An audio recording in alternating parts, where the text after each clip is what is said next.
Hello guys, exclusive guppies বরিশালে আপনাদের স্বাগতম। তো কোনোদিন ওইভাবে নিজের ফেস ক্যামেরায় দেখানো হয়নি, তো আজকে এই যে ফেস্টিভ্যাল করে ফেললাম পেজের। তো আজকে আমাদের মেইনলি একটা ডেলিভারি যাচ্ছে, একটা বড় ডেলিভারি যাচ্ছে।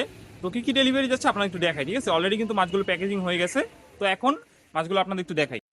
তো গাইজ এই যে আমাদের মাছগুলো, ঠিক আছে, এগুলো হলো গিয়ে সব কিন্তু একটা কাস্টমারের অর্ডার, ঠিক আছে, সবগুলো কিন্তু একটা কাস্টমারের অর্ডার। তো মাছগুলো একটু দেখাই, মাছের কোয়ালিটিগুলো। এই যে এইখানে মেইনলি 5টা স্টেনের গাপ্পি আছে, এই যে হাফ ব্ল্যাক রেড রোজ, ঠিক আছে, হাফ ব্ল্যাক রেড রোজ, তারপর রেড ড্রাগন আছে। রেড ড্রাগনগুলো একটু দেখাই আপনাদের, এই যে টপ নচ কোয়ালিটি, ঠিক আছে, একদম এ গ্রেড কোয়ালিটির মাছ। তারপর এই যে অ্যালবিনো ফুল রেড আছে, এই যে অ্যালবিনো ফুল রেড। তো এরকম 5টা স্ট্রেনের মোট মাছ আছে, ঠিক আছে, 5টা স্ট্রেনের মোট হলো গিয়ে 22 জোড়া মাছ, ঠিক আছে, টোটাল 22 জোড়া মাছ বানুরিপাড়া ডেলিভারি যাচ্ছে। তো ডেলিভারি আমি নিজেই করতেছি আজকে, কারণ হলো গিয়ে এতগুলো মাছ আসলে কুরিয়ারে দেওয়া খুবই রিস্কি হয়ে যায়। তো এর জন্য আর কি মেনলি নিজে গিয়ে ডেলিভারি করে আসবো। তো গাইজ এই যে আমি আর রাকিব যাইতেছি মাছ নিয়ে বানুরিপাড়ায়, ঠিক আছে। এই যে আমাদের মাছগুলো কিন্তু ব্যাগের ভিতরে ভরে নিয়েছি, তো এখন মাছ দেওয়ার উদ্দেশ্যে রওনা দিব, ঠিক আছে। তো গাইজ আমরা কিন্তু এই যে বানুরিপাড়া খেয়াঘাটে চলে যাচ্ছি, ঠিক আছে, বাইরে কিন্তু প্রচন্ড বৃষ্টি হচ্ছে। তো বৃষ্টির ভিতরে আমরা কিন্তু মাছ নিয়ে চলে আসছি বানুরিপাড়া খেয়াঘাটে।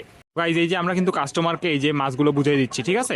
আমরা কিন্তু মাছ নিয়ে এই যে বানুরিপাড়া খেয়াঘাটে চলে আসছি। ভাইয়া এইখান থেকে বলছিলেন যে মাছগুলো রিসিভ করবেন, তো এই যে মাছগুলো কিন্তু এই যে আনবক্সিং করতেছি, ঠিক আছে। আমরা তো গাইজ আমরা কিন্তু এই যে এইখানে মাছগুলো সব কিন্তু করে ফেলছি, মাছগুলো কিন্তু সব বের করছি। এই যে ভাইয়া ভাইয়া আমাদের থেকে মাছ নিচ্ছে। ভাইয়া মাছের কোয়ালিটি কেমন লাগছে? ভালো ভাই, খুব সুন্দর কোয়ালিটি।